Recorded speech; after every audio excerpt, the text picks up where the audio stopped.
ഒന്നുമില്ല, ഒന്നുകൂടി ഇങ്ങോട്ട് വരണമെന്ന് തോന്നി. കണ്ടോ ഹരി സാറേ, ഹോസ്പിറ്റലിൽ നിന്ന് വന്നതാ. റെസ്റ്റ് എടുക്കാൻ പറഞ്ഞ് ഏൽപ്പിച്ചിട്ട് പോന്നതല്ലേ ഞാൻ.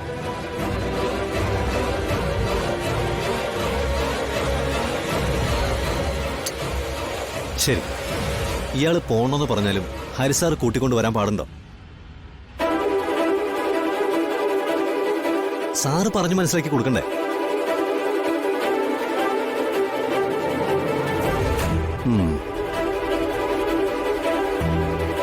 ശരി, താൻ തിരിച്ചു വയ്ക്കോ.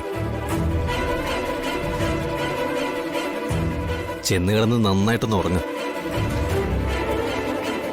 എനിക്ക് ശയനപ്രദക്ഷിണം പൂർത്തിയാക്കിട്ടെ ഇന്ന് അമ്പലത്തിലൊരു ഉപവാസമുണ്ട്. അത് കഴിഞ്ഞിട്ടേ ഞാൻ വരുന്നുള്ളൂ. ഞാനും ജീവന്റെ കൂടെ ഇവിടെ നിന്നോളാം. അയ്യോ, അതൊന്നും വേണ്ട, താൻ ചെല്ലേ. ഇല്ല, ഞാൻ പോവില്ല. നിർബന്ധം പിടിക്കല്ലേ നിത്യ. ഞാൻ നിശ്ചയിച്ച വഴിപാടുകൾ ഞാൻ തന്നെ പൂർത്തിയാക്കണ്ടേ? ഹരി സാറേ, നിത്യയെ കൂട്ടിക്കൊണ്ടുപോ. ഞാൻ ഇതൊക്കെ കഴിഞ്ഞ് മനസ്സമാധാനമായിട്ട് വന്നോളാം.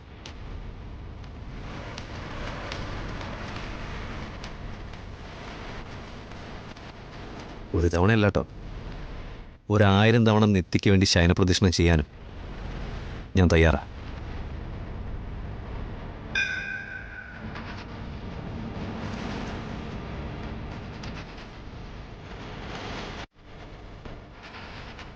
താൻ ചെല്ലേ.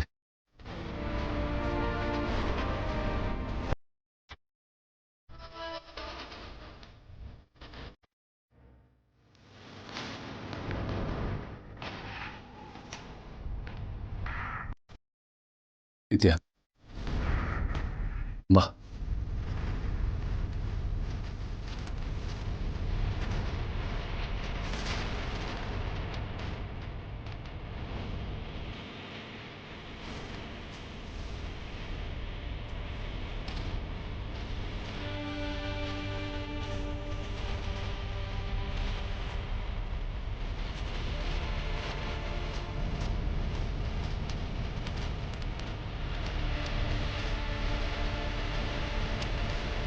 അങ്ങനെ അവസാനത്തെ തെളിവെടുപ്പും കഴിഞ്ഞു. ഇനി എന്നിൽ നിന്ന് കുതറി മാറാൻ നിനക്ക് കഴിയില്ല നിത്യ.